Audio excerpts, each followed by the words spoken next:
Buenaventura.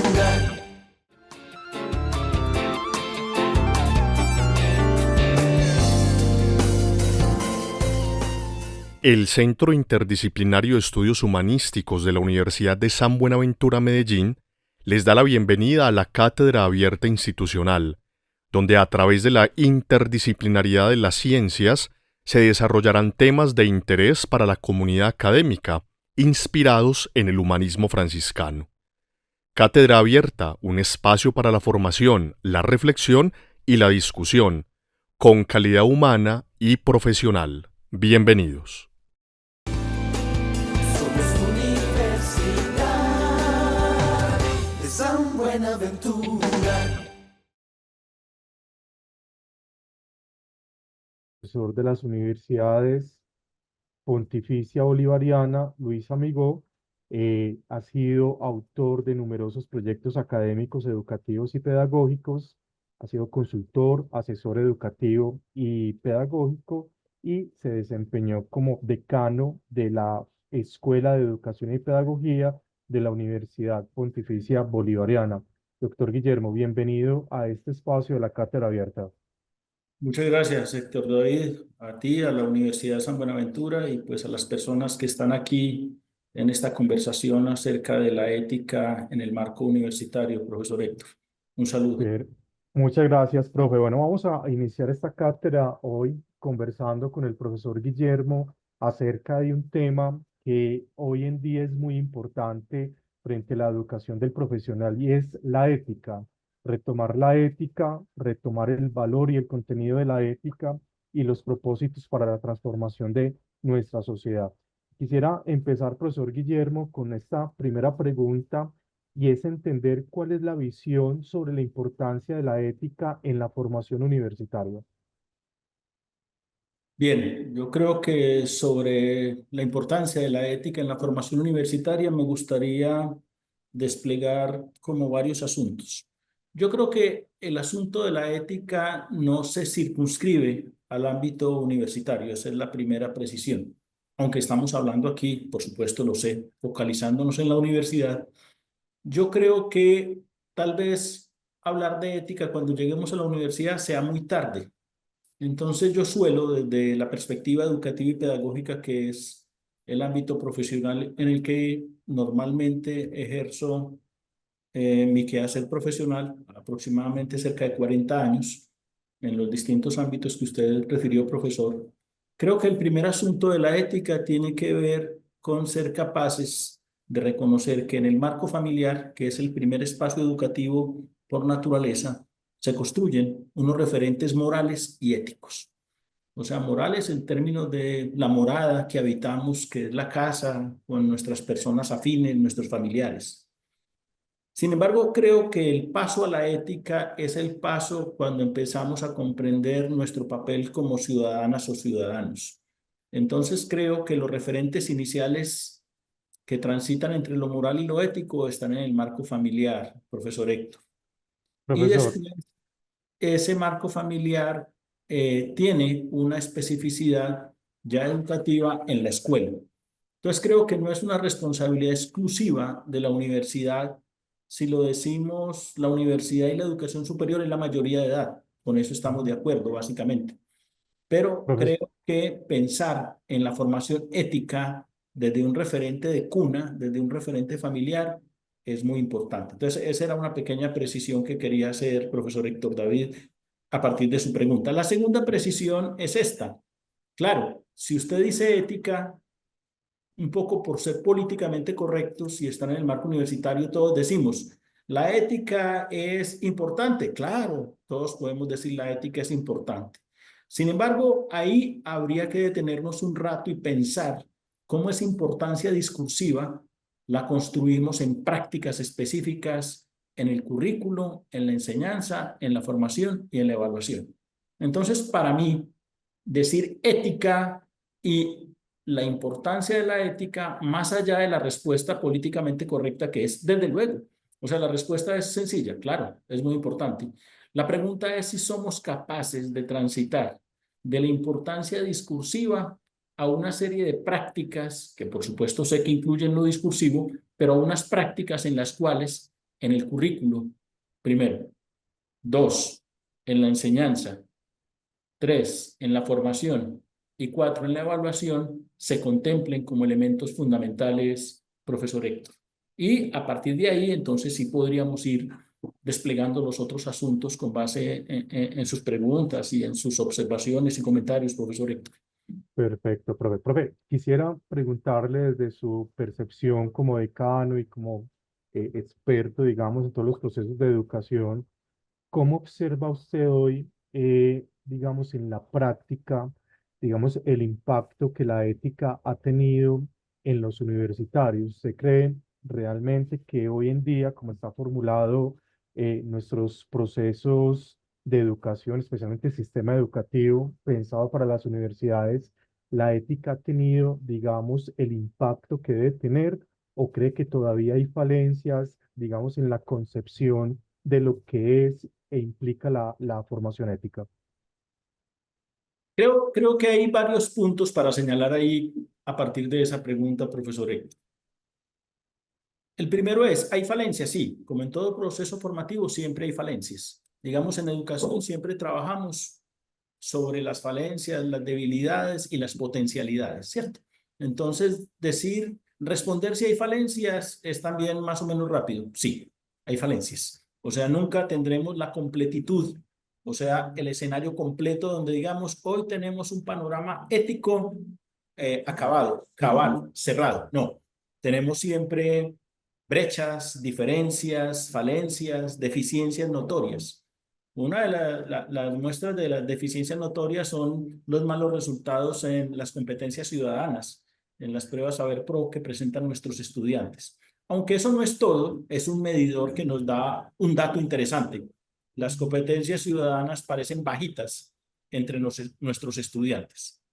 El segundo asunto que me parece a mí importante es que, desde luego, el primer paso es que el currículo contemple dentro de la formación profesional el componente ético, pero no como una cátedra. Quiero hacer esta aclaración con todo respeto de las cátedras de ética, ¿cierto?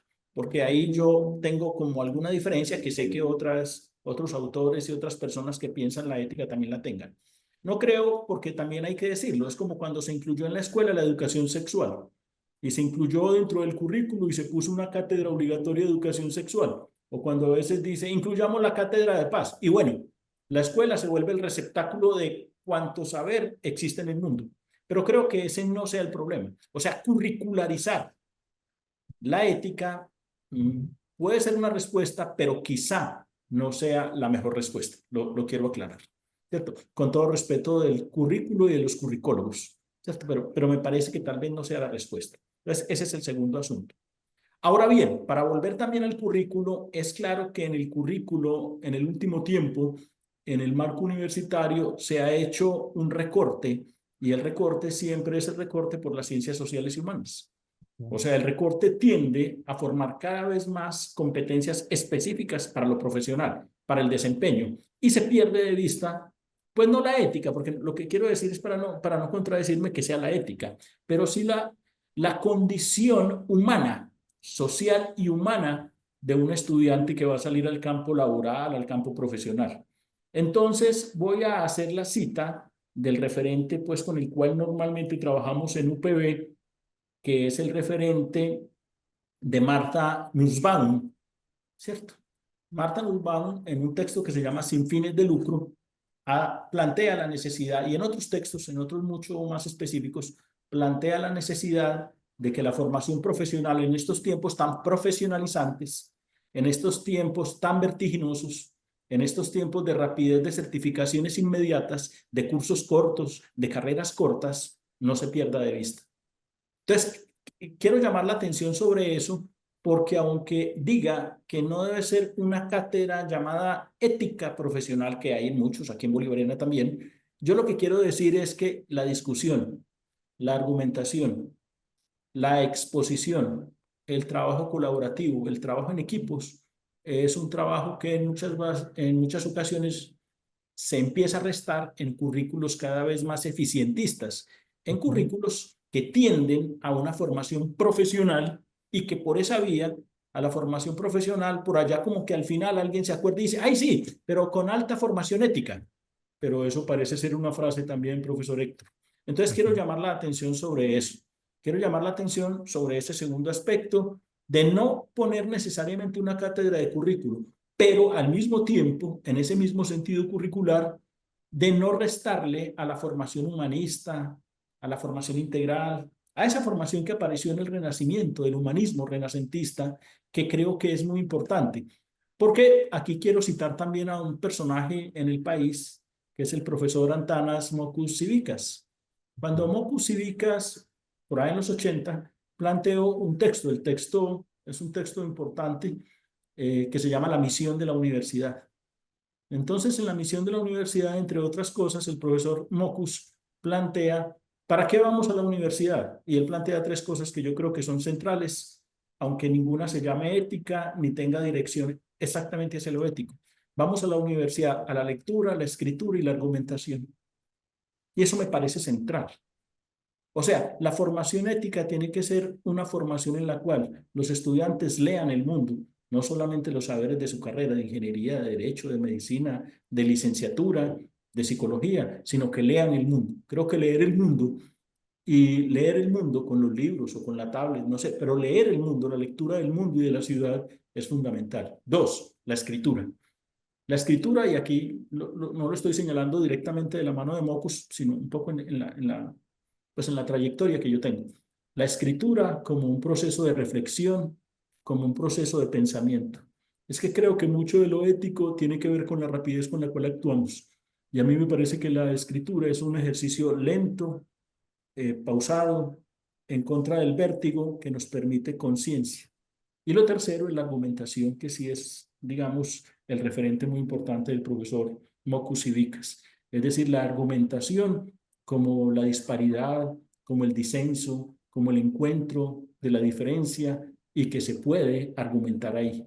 Creo que eso, en términos universitarios, muestra la importancia, pero no la importancia por la importancia políticamente correcta, sino Ujú. la importancia en quehaceres que ahorita podríamos ampliar un poco más, profesor Héctor.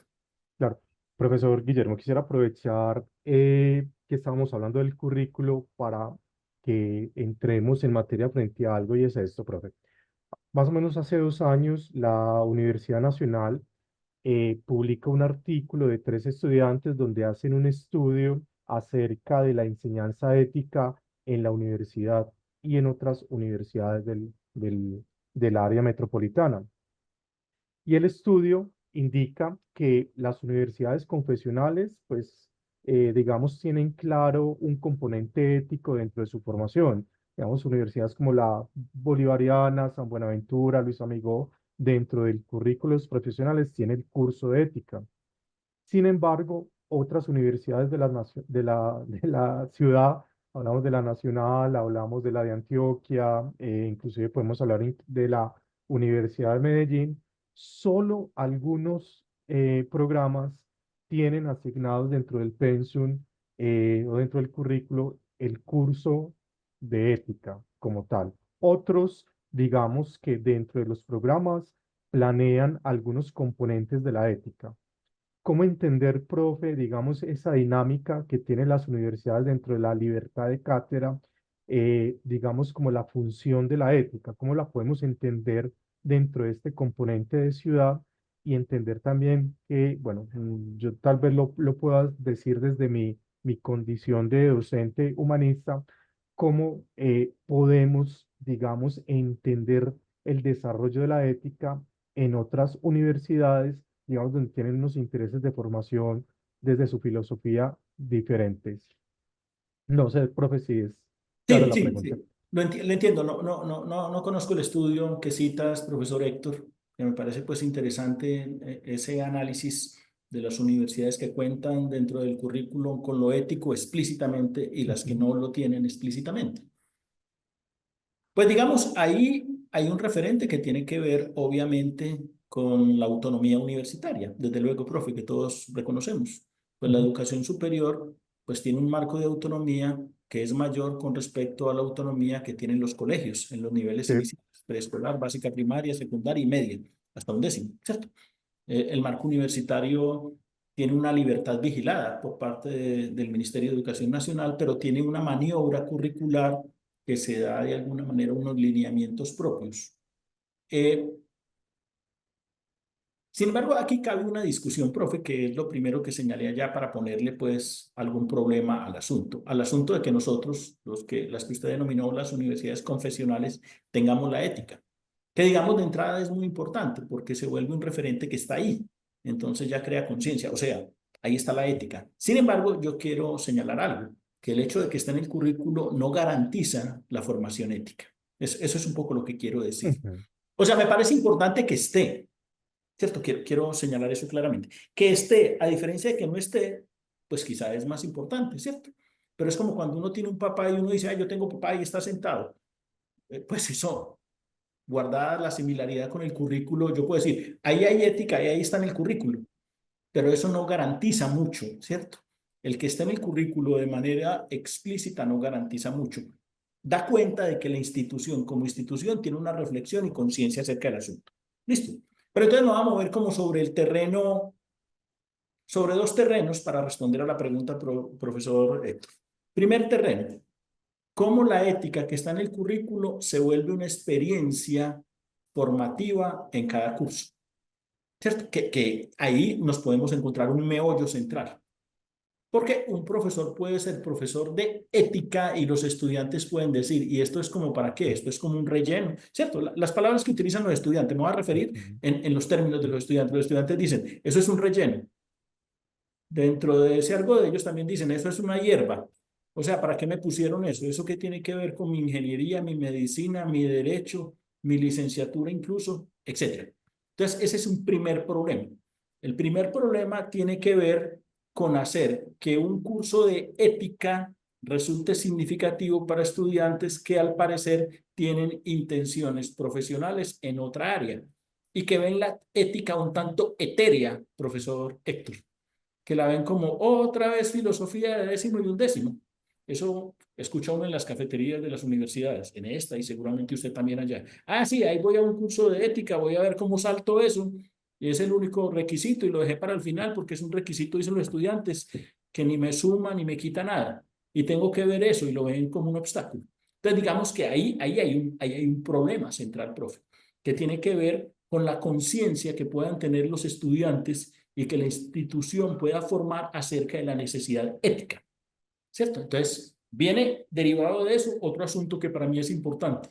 O sea, ¿cómo se asume en términos formativos una cátedra de ética? No si está en el currículo o no, ya quedamos claros, está en el currículo. Y es mejor que esté a que no esté, ¿cierto? En eso estamos básicamente de acuerdo. Está, y es mejor que esté a que no esté, pues sí, pero la pregunta es, ¿qué se hace con eso en términos de la enseñanza, la formación y la evaluación? Entonces yo pongo el punto ahí y lo digo pues porque la formación mía es como licenciado, la formación de base mía y yo formo maestros y maestras. Entonces esa es la pregunta. Entonces la pregunta aquí la podríamos desplegar así, profe, para ir con algún detalle. Pero voy a desplegar la primera parte y voy a dejar las otras dos partes para que usted haga sus comentarios. Perfecto, profe. Cuando somos docentes en cualquier nivel, desde preescolar hasta un doctorado, hacemos tres cosas. Enseñamos, formamos y evaluamos. ¿Sí o no? Enseñamos, formamos y Ujú. evaluamos. Eso no es mío, pues, eso no es de mi cosecha. Eso lo dice SCOFADE, la Asociación Colombiana de Facultades de Educación, por allá desde el año 2004, creo. O sea, cuando se enseña la profesión docente en cualquier nivel, hace tres cosas. Enseña un área de conocimiento, una dimensión, si es en preescolar, evalúa y para mí lo más importante, y forma, aunque la formación no se vea, y ese será un poco el problema. Entonces la pregunta aquí es, ¿cómo se enseña la ética, profesor? Esa es una pregunta que para mí es central, porque Ok. yo llego a una clase con 30 estudiantes de ingeniería, o algunos de ingeniería, otros de derecho, otros de medicina, un poco como pasa aquí en Bolivariana, y yo les voy a enseñar ética. Entonces la pregunta es, ¿cómo enseño ética? O sea, doy una serie de parámetros, de lineamientos, ¿ok? O planteo un problema ético. ¿Cierto? Entonces, ahí me parece que hay un asunto central, la enseñanza de la ética. La enseñanza de la ética como un componente que está en el currículum. Entonces quedamos de acuerdo y ya puedo borrar lo primero que dije, que yo un poco tenía algunas diferencias con eso, pero bueno, podemos decir, no, supongamos, está en el currículum. Y después de que está en el currículum y tenga un crédito o 2 créditos, o no tenga créditos, pero sea un requisito de grado, la pregunta es cómo la enseñamos. Entonces, quiero poner sobre el tapete esa pregunta, no para dejarla abierta, puede ser que ahorita la cerremos un poco y yo lo diga, pero esa es mi inquietud. O sea, más que la presencia explícita de la ética en el currículo es cómo enseñamos ética. Y segundo, cómo persuadimos a unos estudiantes de que aunque vayan a ser ingenieros, etcétera, la ética es un componente fundamental, pero no un componente fundamental para como requisito del grado, ni un componente que se le suma a la ingeniería, sino una forma de vida, ¿cierto? Entonces la ética como una forma de vida, o sea, como un comportamiento permanente en todas partes, o sea, como una condición ciudadana, para decirlo de una manera más precisa. Profesor Richter. Aquí estoy tomando nota muy juicioso de lo que usted dice, mi profe. Profe, aquí le voy a hacer propaganda al artículo, se llama Revisión de Formación Ética en la Universidad Nacional de Colombia, sede de Medellín. Este artículo fue publicado en la revista Contexto del año 2018. Vale, perfecto. Muy Y bien, muy bien. sobre este artículo, profe, lo que usted plantea de esos tres componentes de la enseñanza, enseñar, formar y evaluar, digamos que hay una complejidad que se le puede presentar a los profesores de ética. Aquí en la sala veo que hay profesores externos eh, que enseñan en colegio, que nos han acogido, que han acogido esta invitación. Y es, profe, pensarlo desde, usted ya lo ha mencionado, pero desde el currículo, pero más desde el componente metodológico. Usted me está diciendo, tenemos que pensarnos en un componente que es la formación. Sí. Metodológicamente, que es una, digamos, de las debilidades que se pueden observar en los currículos, tanto en las universidades como en las instituciones educativas, es ese componente pedagógico. ¿Qué herramientas, qué, digamos, técnicas podrían adoptarse para que esa formación sea, y aquí sí quiero usar este término, eficaz, o por lo menos que permee, digamos, la identidad del estudiante y su quehacer en sociedad? Sí, señor. Me parece que esa pregunta para el caso es muy importante. Es, digamos, la pregunta para mí más pertinente. ¿Cómo hacer en términos de formación? Entonces voy a recordar otra vez. Enseñamos, formamos y evaluamos. Y normalmente lo más visible de las tres acciones son dos, la enseñanza y la evaluación. Y la formación se pierde de vista, como la ética se pierde de vista también. O sea, en el horizonte muy lejos vemos una cosa gaseosa, difusa, que se llama formación. Asimismo vemos una cosa que parece interesante, pero es difusa, que se llama ética. ¿Listo? Entonces voy a acudir nuevamente a la pedagogía, a algunos asuntos pedagógicos que yo conozco. Creo que en términos de la formación y de la conciencia acerca de la ética, el primer asunto tiene que ver, aquí cito a José Jimeno Sacristán e Ignacio Pérez Gómez, dos pedagogos españoles vigentes que escriben bastante en Editorial Morata, en un libro Comprender y transformar la enseñanza, profesor Héctor, Ujú. y para todos los asistentes a esta conversación. En Comprender y transformar la enseñanza, uno de los asuntos fundamentales es cuando ellos dicen, cuando enseñamos, siempre enseñamos contenidos, conocimientos, conceptos, definiciones, 1. 2, procedimientos. Y 3, valores, lo axiológico, o sea, lo ético, para ponerlo aquí.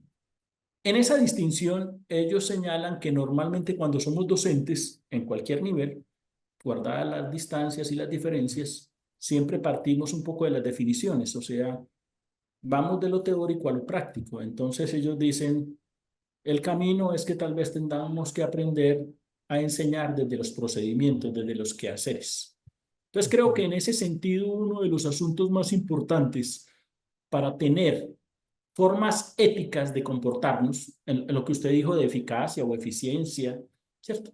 O sea, formas éticas se construyen cuando, por ejemplo, se trabaja en equipo. Y creo que ese es un asunto central, profe. Creo que es un asunto central. Los estudiantes que trabajan en equipo, que llevan a cabo talleres colaborativos, talleres en equipo, y que tienen que negociar mi perspectiva, tu perspectiva, mi tiempo, tu casa, el lugar donde nos vamos a encontrar, lo que yo voy a hacer, lo que haces tú.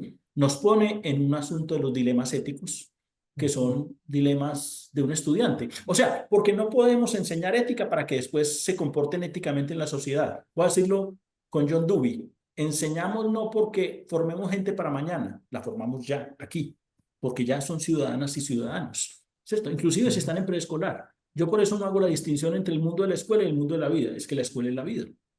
Profe, te voy a interrumpir acá un poquito, disculpen que te interrumpa, pero me surge acá una idea, y digamos que el problema metodológico también se puede dar es en esa posición, es cuando el maestro siente, o no sé si es por nuestra cultura, que la formación ética tiene que ser más conductista, ¿cierto? Y digamos que no se abre, digamos, a estos elementos que usted en este momento nos está mencionando. Es como romper también dentro de ese componente metodológico, que la ética no es, digamos, una ciencia única y exclusivamente de la conducta, sino que se abre, digamos, con unos elementos más de encuentro, de reconocimiento, de pensamiento crítico. Sí. Sí, sí, de acuerdo, profe. Creo que es una apertura ética, no una serie de elementos axiológicos para comportarse en el mundo, Ujú, sino unas maneras de construir y trabajar con otras personas. Porque si yo quiero que la persona respete a las otras personas, tiene que trabajar en equipo. Si yo quiero que la persona construya autonomía, tiene que indagar un tema y exponerlo después. ujú, O sea, no puedo dar prescripciones, que creo que es el problema que hay. Que muchas veces cuando enseñamos, damos prescripciones acerca de cómo comportarse. No creo que sea un problema prescriptivo, o creo más bien que el problema de la ética es arrancar con prescripciones. Entonces, si unos estudiantes tienen un compromiso de indagar un tema y tienen 15 días para prepararlo, son 3 estudiantes, reunirse, armarlo, y el profesor está un poco al lado orientándolos, eso construye 2 elementos éticos que son centrales, profe. Primer elemento ético, saber trabajar en equipo y respetar las diferencias con las otras personas. Y eso pareciera ser dicho aquí baladí, no lo es. Eso es supremamente importante. De hecho, los comportamientos éticos después en el trabajo, en la empresa, con otras personas, con la pareja, con la familia, tienen que ver con eso. ujú. Si Claro. los profesores somos capaces de implementar dinámicas en las cuales los estudiantes trabajan en equipo y respeten las diferencias del equipo y tengan las dificultades y después digan yo no soy capaz de trabajar con esta, pero después dialoguemos, usted por qué no es capaz de trabajar con ella. A ver, ¿cuál es la dificultad? No, es que ella es Ujú. muy perezosa. No, venga, venga, discutamos acerca de qué es la pereza y de por qué ella es perezosa. O sea, tal vez es porque usted es un poco histérico con el trabajo y tiene una especie de ergomanía y le parezca perezosa a la otra persona, pero eso es un diálogo. Y el Claro. segundo asunto que creo que se aprende mucho en términos éticos es la autonomía, que a mí me parece central. Cuando uno escucha, lee los textos, la pedagogía de Kant, los referentes de Pestalozzi, los referentes de John Dewey, el pedagogo norteamericano, el asunto es si el otro emprende una tarea, al emprender una tarea con otras personas, aprende el respeto hacia los otros y después aprende a organizarse y la autonomía. Yo creo que esos 2 valores, profesor, para entrar en detalle, Ujú, son muy importantes. O sea, claro. que alguien trabaje en equipo y que no reciba alineamiento, sino que el profesor esté ahí acompañando y un poco haciendo de puente y conservando el diálogo, conservando la mesura, eso es fundamental. Y lo otro es que los estudiantes aprendan a hacer por ellos mismos. Recuerden que en la educación encierra un tesoro. Del informe de Jacques Delors de mediados de los 90 se plantea eso. ¿Cuál es el aprendizaje de los 4 que él señala? ¿Cuál es el más importante? Aprender a aprender. ¿Qué quiere decir aprender a aprender? Aprender a ser autónomos. ¿Y qué quiere decir aprender a ser autónomos? Tener una voluntad en la vida, tener independencia, tener libre albedrío, que creo que es fundamental, profe.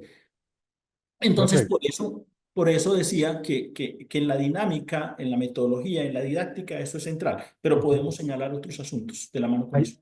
quisiera, profe, compartir un elemento que me parece novedoso dentro de lo que usted nos menciona del diálogo y el trabajo en equipo, que es también, digamos, como esa sensibilidad por lo social, la observación, la capacidad de admiración.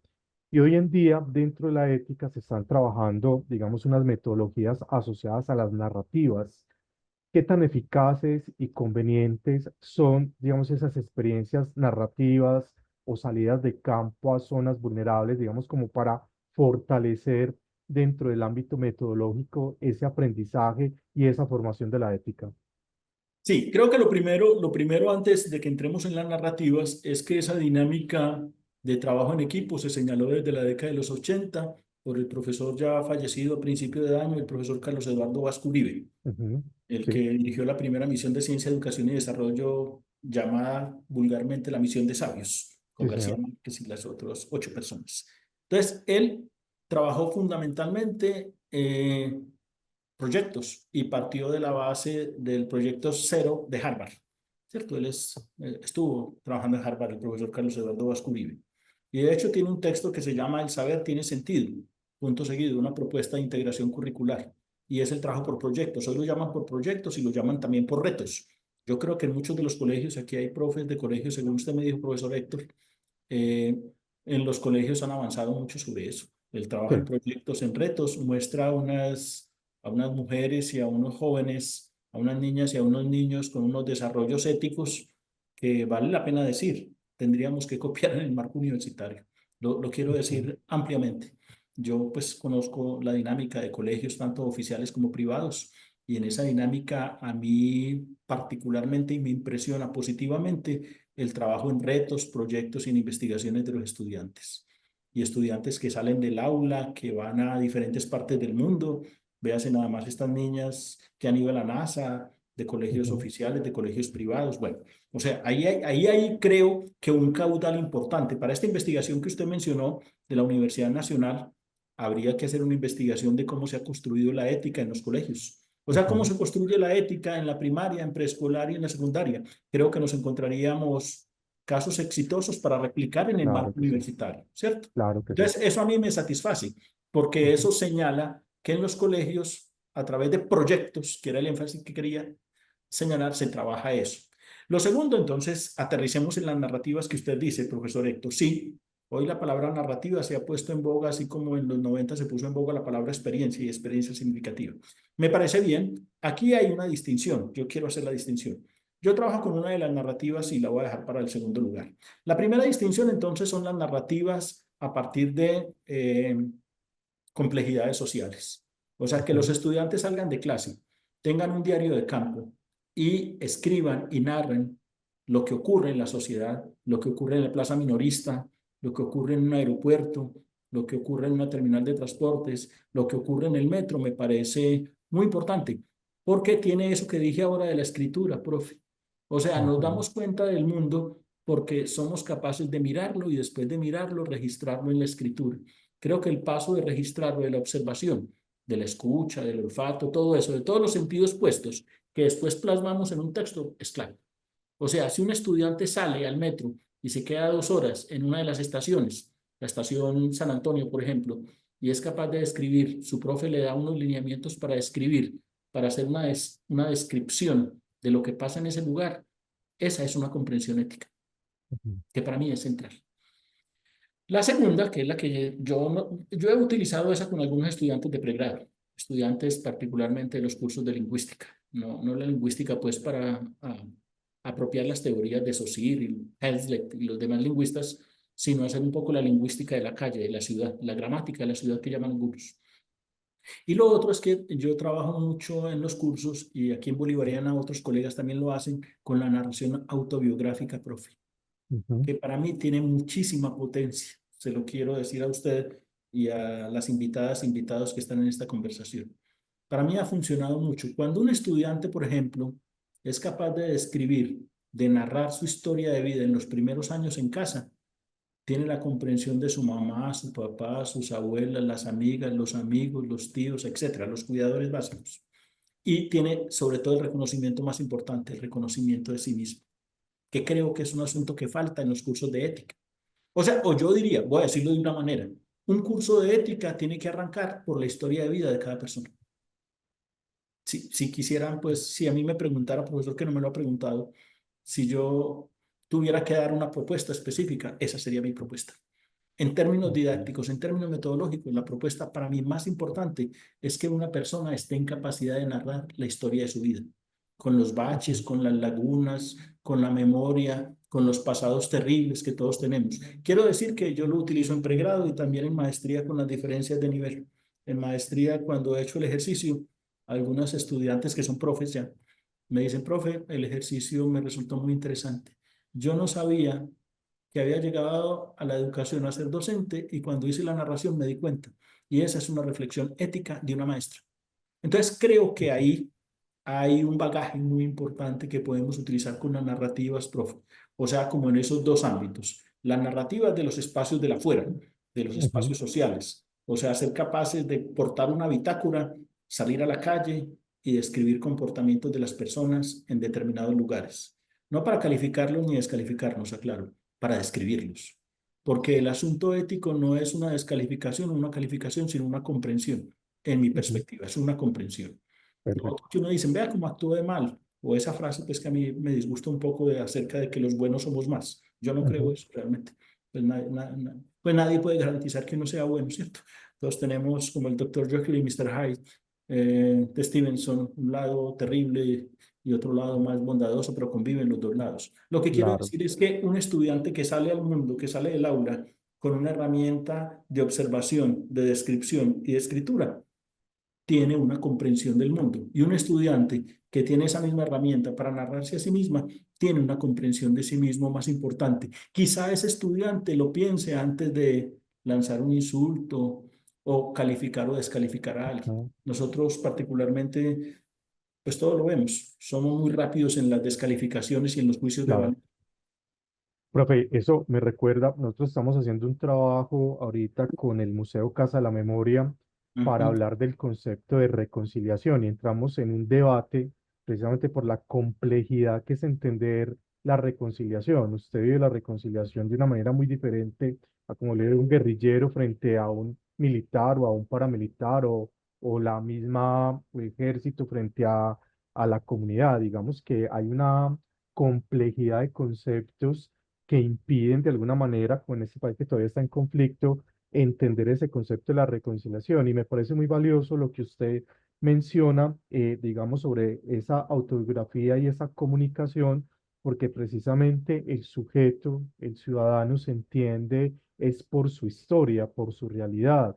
Digamos que una de las cosas que plantea un autor que se llama Joan Carles Melick, o Melick, cuando habla de la vulnerabilidad, de la filosofía de la finitud, plantea precisamente la necesidad de volver al pasado, entender el lenguaje, entender las dinámicas en las que ve el sujeto para que realmente haya una ética, pero desde el reconocimiento, desde la apertura a la persona, que ahí conecta también, qué pena, profe, es un texto que me toco mucho con los estudiantes, de ese texto de Josep María Esquirol en su primer capítulo, cuando empieza a decirnos, no, cuando nos encontremos con el otro, pregúntele cómo te llamas, de dónde vienes, digamos, porque es que es un interés genuino por el otro, más que lo correcto, lo incorrecto, quería yo, es, digamos, cómo com- compaginamos con la otra persona, porque realmente ahí es donde está la esencia de la ética.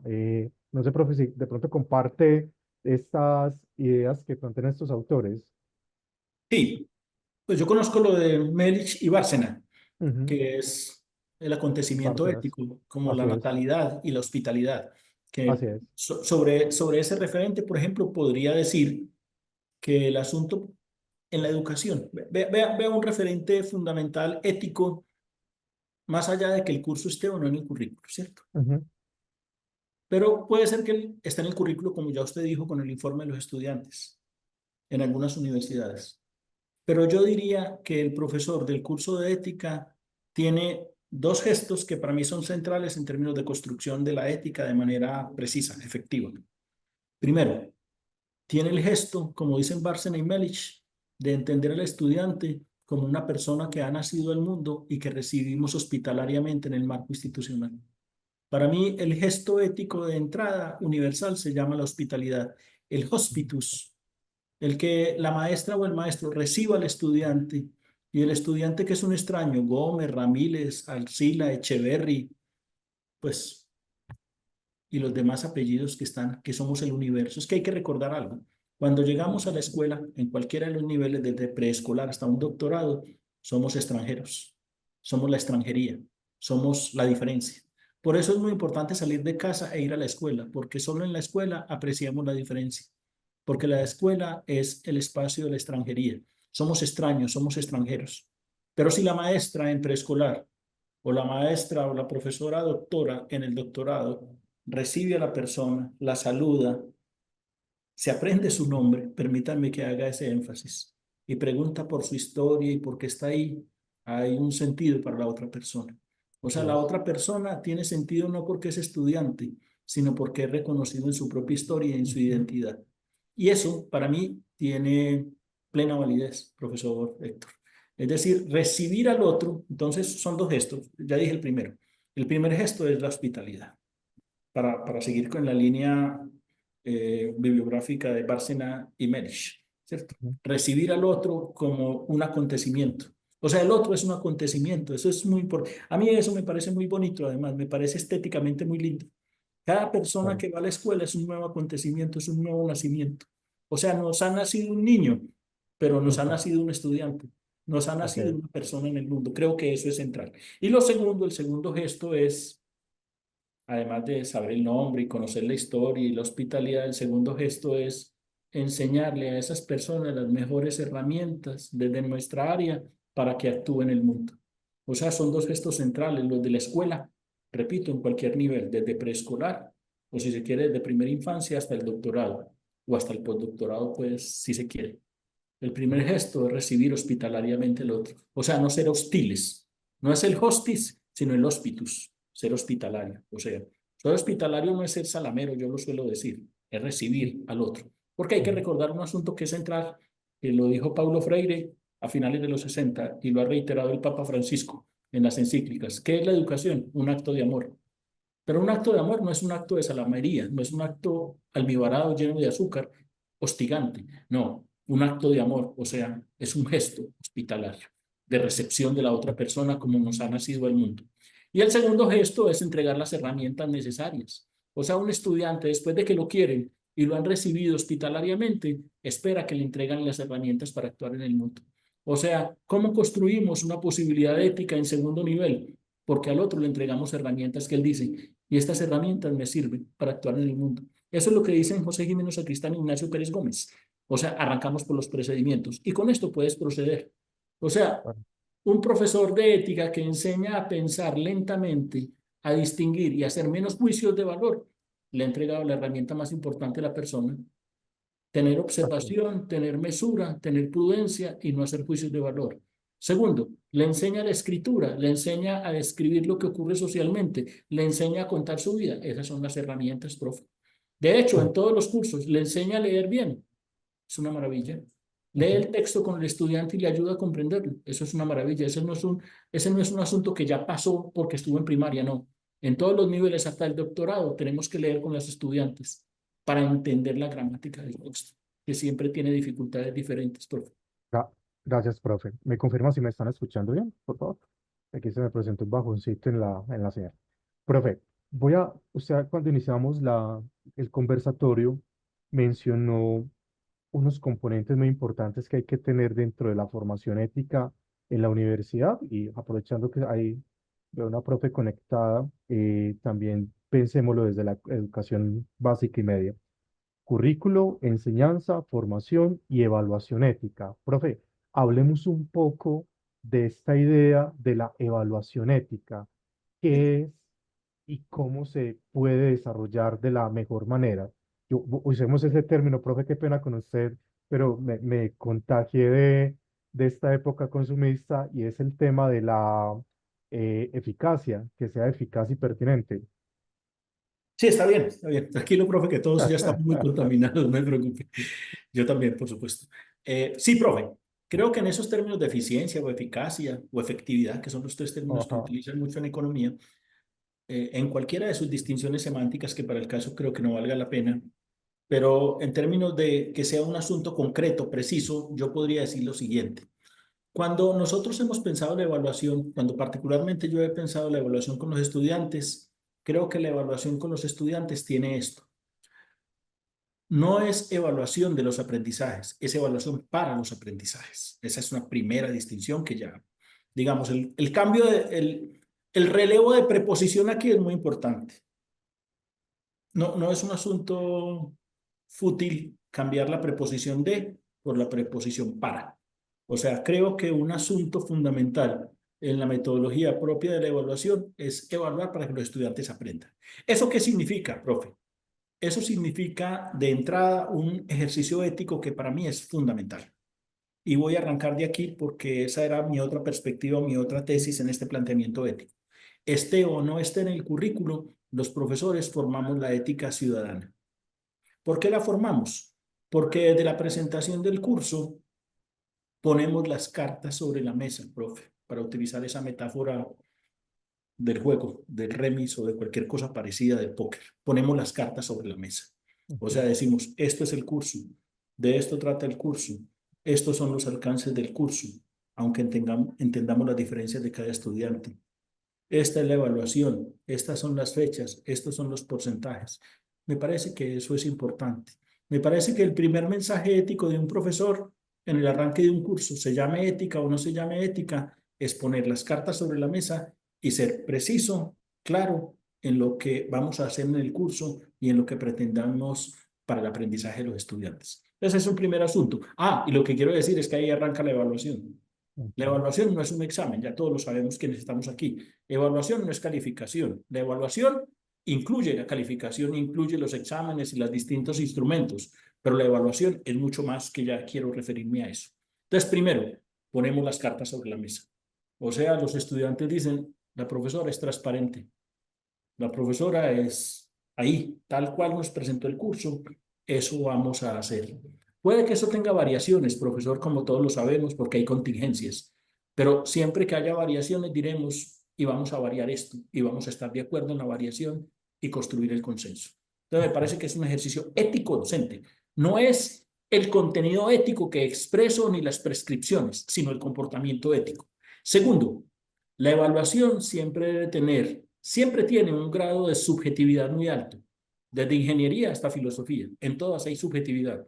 Así en algunos casos digamos que somos objetivos y que no escriba su nombre, que yo no quiero saber cuál es su nombre. No, eso es un poco un engaño. Siempre somos subjetivos porque evaluamos sujetos. Evaluamos a sujetos y somos sujetos. Entonces siempre es subjetivo. Pero lo que hay que restar es la subjetividad, que es el capricho o el libre albedrío mío. Entonces pongo condiciones y pongo criterios. Y creo que eso es central también.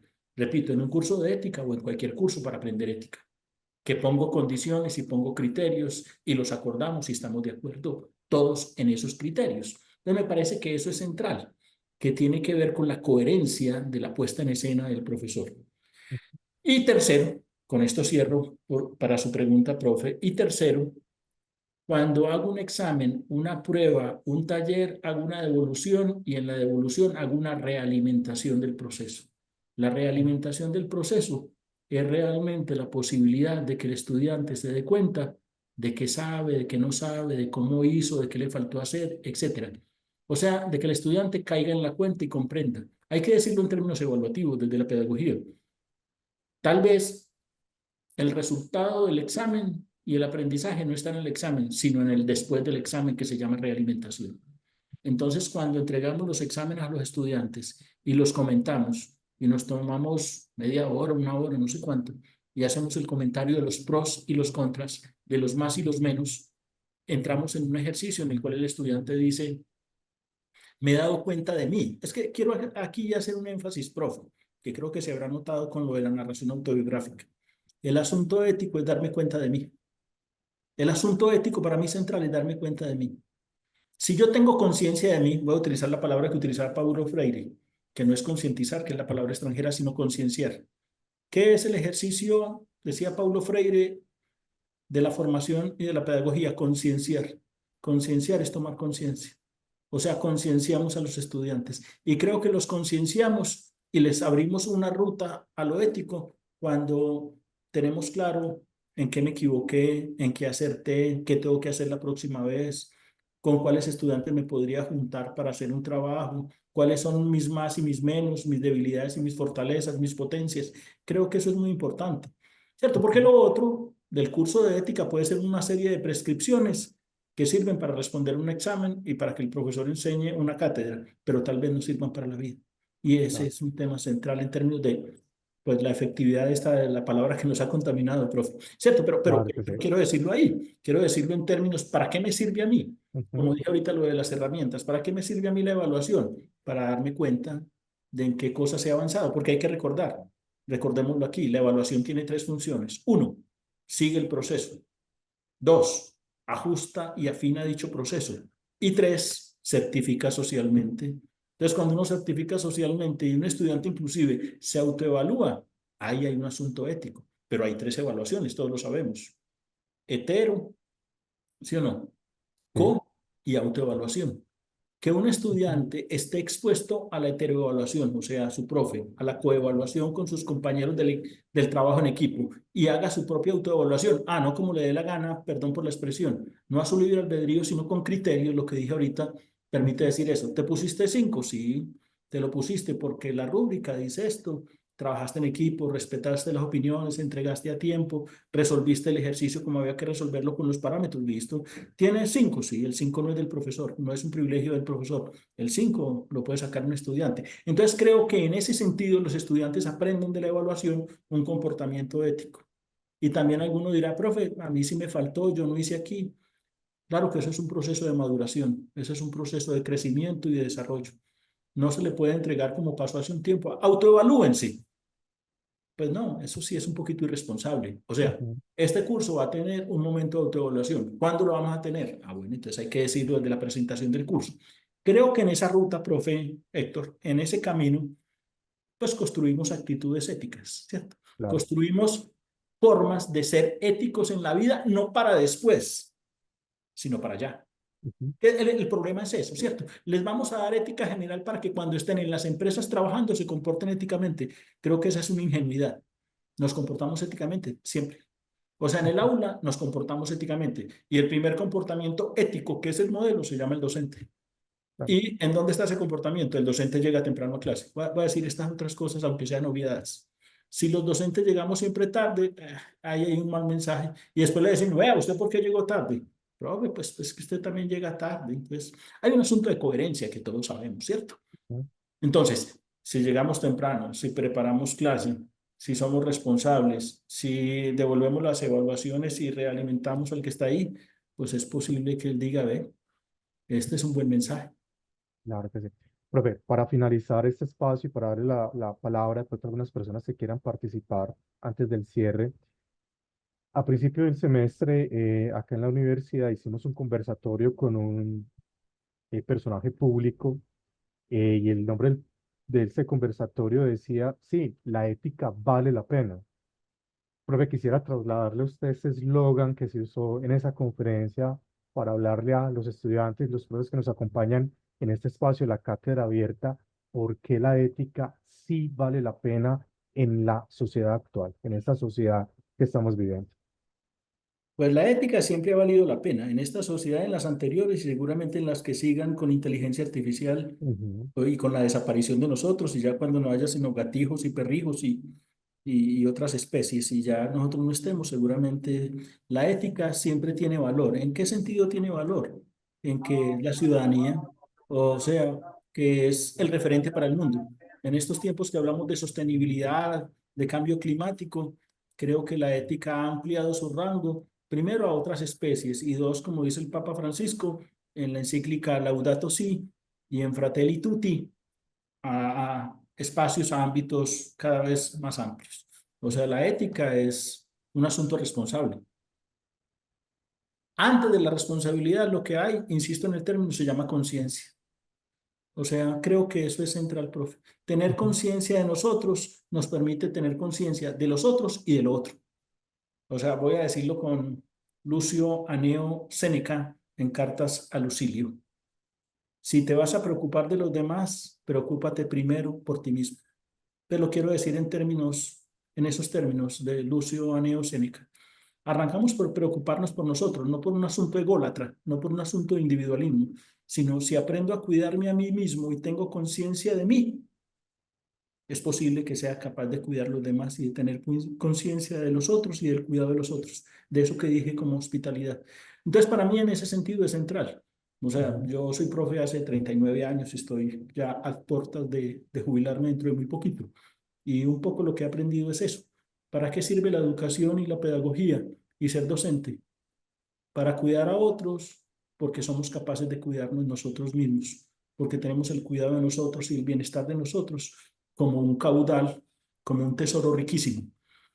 Si tengo ese tesoro para mí, creo que soy capaz de compartirlo con los otros o de que los otros construyan su propio tesoro de bienestar. Creo que el asunto de bienestar en la vida, no sé si de felicidad, pero para mí el bienestar es como el reposo, la tranquilidad y el pensamiento. Si yo tengo reposo, si tengo tranquilidad, si no voy vertiginosamente para no caer en un abismo, sino que voy un poco más lento, pausado o ralentizando el viaje, disminuyendo la velocidad, puede ser que me dé cuenta de todo y me dé cuenta de todos y me dé cuenta de lo otro. Para mí esa es un poco la perspectiva, profesor Mu- Héctor. Muchas gracias, profe, por este espacio que nos ha regalado en esta conferencia que había tenido algunos problemáticas para realizarlo, pero bueno, la Ah, logramos hacer hoy. finalmente lo hicimos, profe. Claro que esa era la idea. Bueno, quisiera, no sé si alguna persona de las que está conectada antes de compartir el enlace de asistencia desea hacer algún comentario o algún aporte frente a esta conversación que tuvimos con el profesor Guillermo antes de dar cierre a la reunión. Bueno, profe, parece que no hay comentarios en el Vale. espacio. No obstante, profe, muchas gracias por compartir con nosotros esta reflexión que es muy importante, especialmente para quienes ejercemos la docencia. A mí se me queda esta palabra de para qué educamos, precisamente para cuidar a los otros. Creo que ahí está la tarea fundamental, no solamente del docente, sino también del ciudadano, entenderla también como un cuidado para el otro, para la sociedad, el medio ambiente. Digamos que hoy eh, se complejiza con todo lo que estamos viviendo en este espacio. Por acá me escribe Jonathan Steven. Me gustaría decir algo, dale, es Jonathan, ¿puedes habilitar tu micrófono?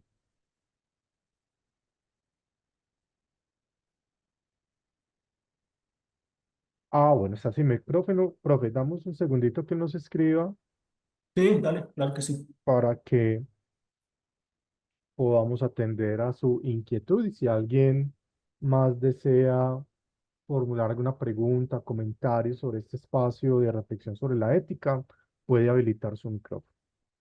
Bueno, profe, la pregunta es, ¿la ética se puede tomar como un tema subjetivo u objetivo en un sujeto? No, pues yo creo que es un tema objetivo de unos sujetos que somos nosotros. Es objetivo porque, por supuesto, el cuidado de uno mismo, el cuidado de lo otro y el cuidado de los otros es objetivo, es concreto. Ujú. O sea, la palabra que acaba de recalcar Héctor es eso, el cuidado. Y sí que yo coincido, Héctor, contigo.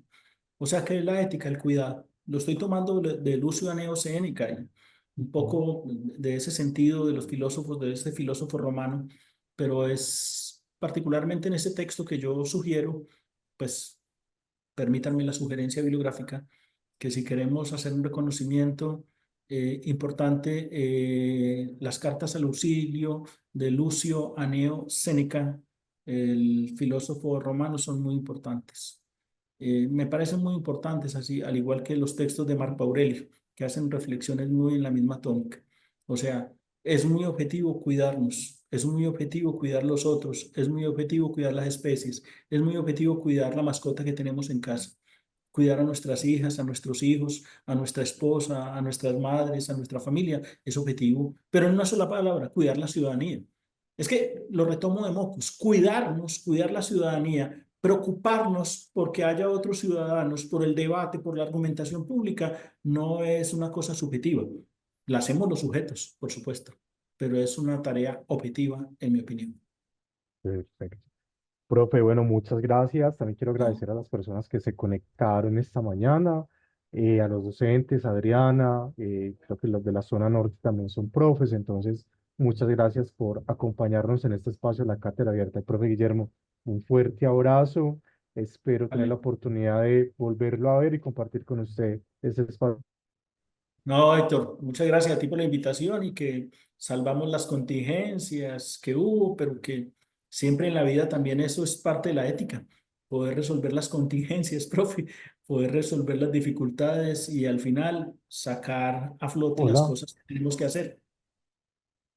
Hola, profe, muchas gracias. Así será. Un abrazo. Un abrazo y Que esté un muy bien. saludo y un abrazo para todas las personas que no nos conocemos o que quizás sí nos hayamos conocido en otro espacio, pero que estuvieron aquí. Felicidades y hasta siempre. Hasta pronto, profe. Muchas gracias. Que estén muy bien.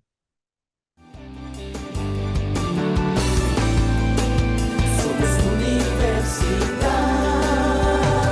de San Buenaventura.